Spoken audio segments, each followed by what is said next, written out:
Hi, welcome to my channel. So, I listened back to my previous videos and I'm just gonna keep them, but I'm noticing a trend. I speak very gently to where it sounds boring, but I think it's honestly it's sadness in my voice. It's the sadness. There's just been so much going on, but I'm going to try to sound a little bit more upbeat. And for the topic that, the topic I want to, discuss is, disappointment, overcoming disappointment. I know when God first spoke his promise or his word, I forget what his promise to me, and backed it up with scripture and, visions, dreams. I was so hopeful. I was so hopeful, very excited. And that was, I believe, when he gave me the word was like in 2022. 2023 was when he gave me like the vision and the dreams to back it up. But I don't know. I think at that point, I was excited and hopeful, but I was just confused. Like, why didn't it come to pass yet? Because I really believed it would come to pass. Like when he spoke it, I felt like it would come to pass within like weeks or a month or a year. I did not think it would take longer than a year. But looking back, I know. I mean, I understand now. It's. I mean, in the Bible, it talks about Joseph waiting, Abraham waiting, um, Ruth waiting. There are many people in the Bible that waited years for a promise to come to pass. Joseph waited, I believe, 12 years. Let's see, I'm gonna look it up. Let's see. I believe it was 12 years. It was a few years when he had the dream, and then, of course, he went through. It's in Genesis 37. He had the prophetic dream, and then his brothers sold him as a slave, and then he ended up becoming, royalty, um, and then the promise was fulfilled. So I don't know. I knew those stories in the Bible. Like I knew for them it took years, but I I thought it was different. I thought it was gonna be different for me. Because especially because I was new in this walk, this, walk with God, this faith walk. I always believed in God, but it was different because I didn't have a relationship with him. And so I felt like him showing me these things was him telling me, oh, it's going to happen. Like, it's going to happen very soon. But it wasn't. It really was a test. It really was a test. It tested my heart. It made me realize that I was idolizing the promise because, I mean, the fact that I just was so disappointed, just shows I put my faith and my hope in the promise and not in God. And so I learned a lot these past few years because God did a lot on my heart. And I'm realizing, okay, I idolized it and I wanted this to happen so bad. And when I didn't see it come to pass, I was so disappointed, and it did, I don't know, create some kind of distance, I guess. I was just hurt that I didn't see it come to pass. I was confused. Um, but I'm at the point right now where it's God, right? God is number one in my life. God is all that matters. And, even if this, I don't see, even if I don't see what he showed me come to pass, I love God. I believe him, and he's still good. Even if it doesn't come to pass, he is still good. And that's the mindset that you have to have. And honestly, that's how you overcome disappointment. Any kind of disappointment. You just, not that you're idolizing whatever it is that you're disappointed about, but just give it to God and just put him back on the throne of your heart and focus on him, and you will see the disappointment just fade. You will. I don't know exactly what you might be disappointed in, but I know for me it was this, it's something that he showed me was going to happen. It hasn't happened yet. And I still believe him. I mean, I think of Isaiah 55:11. Let me see. Isaiah, where his thoughts are higher than our thoughts.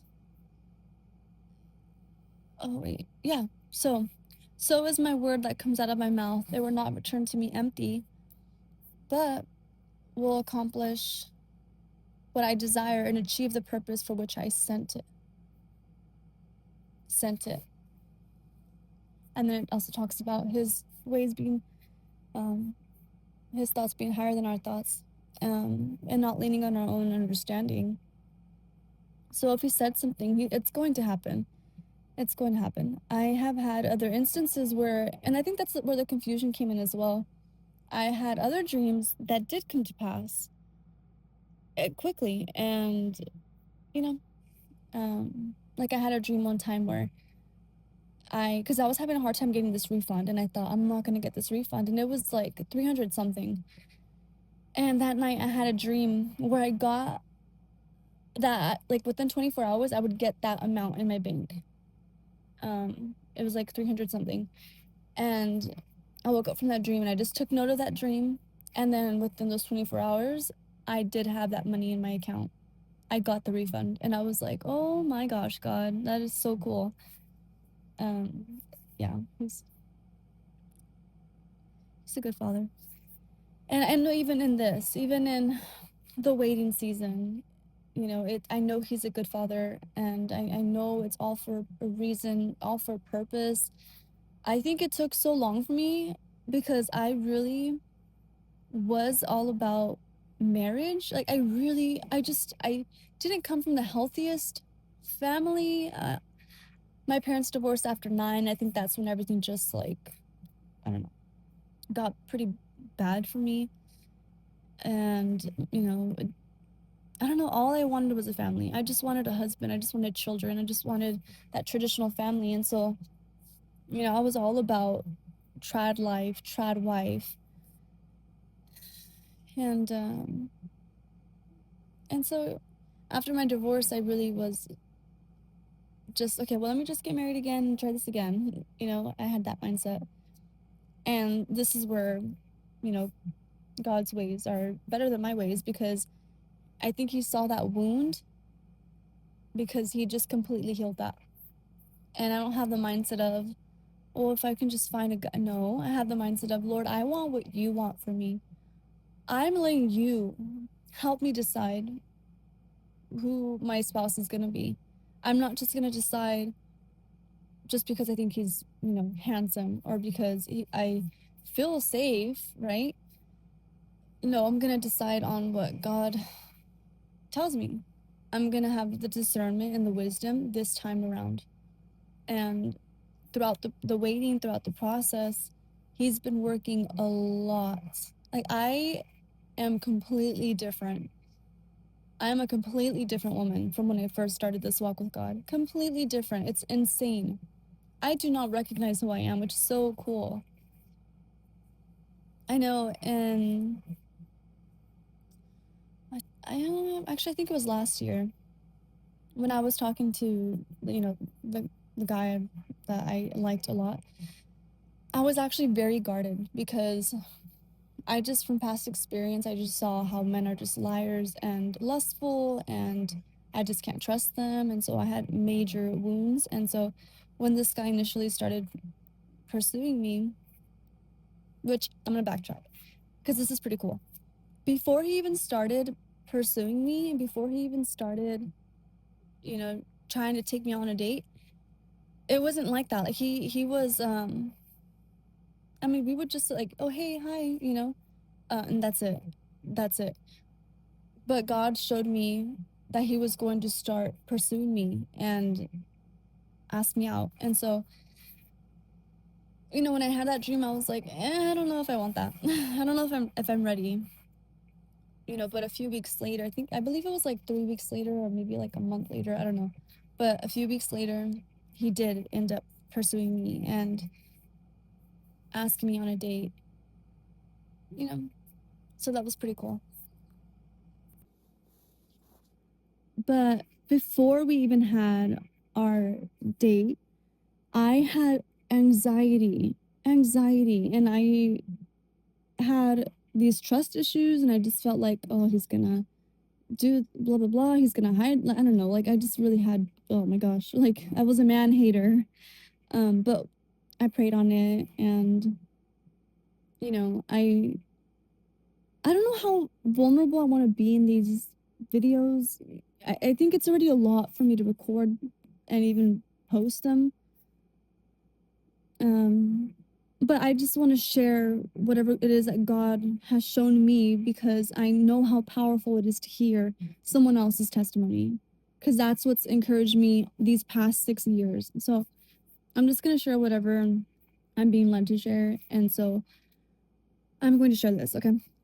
When I showed up on my date, I got into the parking spot, and out loud I said, "God, I know I'm not gonna get my flowers.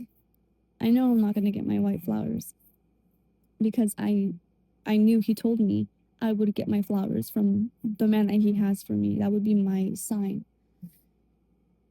And when I opened the car door to go greet the guy, I saw a bush of white roses. And I was like, "Wow, God, wow, like, I know this is your way of telling me, like, you're here. Like, I might not get my flowers from him, but you're in this." And, of course, I didn't get my flowers from him, he didn't have flowers for me. But the date actually went very well, and I realized how much I like, "Oh, wow, like, this guy's actually very genuine, he's very handsome, um, I'm okay." And that's the thing about God, is that in all of that, He kept reassuring me. You know, we didn't talk very long. You know, I think it only like, our talking stage only lasted, like, 2, 3 weeks, but I feel like it did get intense very fast. Um, but I had trust issues, and God was highlighting that. He was highlighting the trust issues, He was highlighting the codependency traits, He was highlighting, my father wounds, like, big time. Though that core wound, oh, He highlighted, especially when it ended, He highlighted that abandonment wound, that deep core belief, like, of they always leave. They always leave. It's always going to end like this, you know? And that stemmed from my childhood. But I mean, I believe that's why God allowed that talking stage to happen, and why He even showed me beforehand that that would happen, is because He was healing more in me. You know, like, there was still more to be healed, more to be done. And it just I don't know, it just triggered me, but I needed healing. I needed to heal. You know, if God's preparing my husband for me, of course, He's going to prepare me for my husband, right? And I know a lot of people don't believe that. I know people don't believe that God will pick someone for you. Like, I've heard of that talk, and I get it. I get it. I know it's a scary thought. I know it's a scary thought. I know, the idea of true love is, I don't know, a weird concept for some people. And I'm not gonna say that I believe in true love or the one, but I do believe that you can let God decide for you. You can. You can trust your father. You can trust him. If especially if you've gone through trauma, if you have like daddy issues, or trust issues, give it to God. Give it to God. Trust me. God did so much these past 6 years in me. And I had daddy issues. I had abandonment wounds. I had codependency traits. It was bad. It was so bad. And I believe that's why I thought my ex-husband was safe, but he wasn't. He wasn't. He's not God. And I was trying to go to, lean on a man to help me, I guess, or heal me, and that did not help. It made it worse. It made it worse. And this man, I mean, he was not healed at all. And there was a lot hidden that I didn't know about. And I don't blame anyone but myself. I got into that. I did not ask God for permission. I didn't seek him in that relationship. That was my fault. That was me. But I learned a lot in that, and this time around, I'm telling God, you pick for me, Lord. You pick. I know you love me. I know that you're a good father. And I trust you, Lord, that you will pick a good man for me. You see all of me, and you see the pain, you see the hurt, you see what I don't see. You see me 10 years from now, you see me 20 years from now. And so I trust you with the man. I trust that you will pick the right man for me, and that you will prepare him like you're preparing me, and that in the right time you will bring us together and help me not to settle, help me not to get tempted by the enemy to settle, especially. Or, I know times get weary and it's tempting to entertain something that you know isn't right for you. So help me to overcome that. Give me the strength to overcome that. May your grace be sufficient for me. And I don't know how I ended up talking about that, but honestly, that's a disappointment.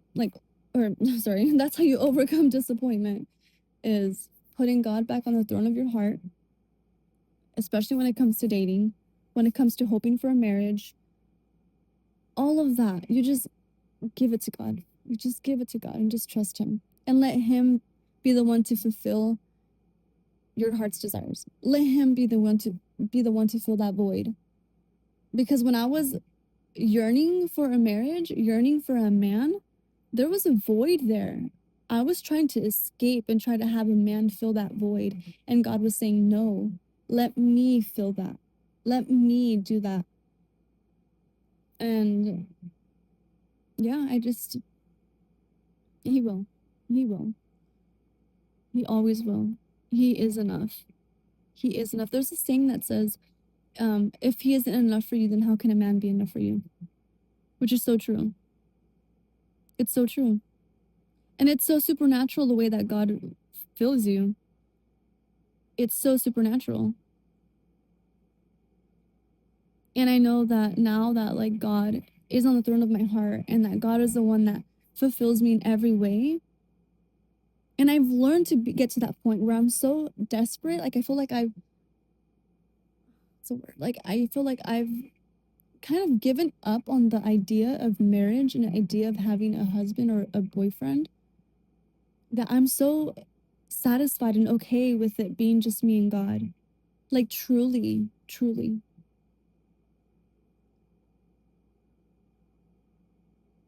It sounds kind of weird, but like what comes to mind is I'm not thirsty.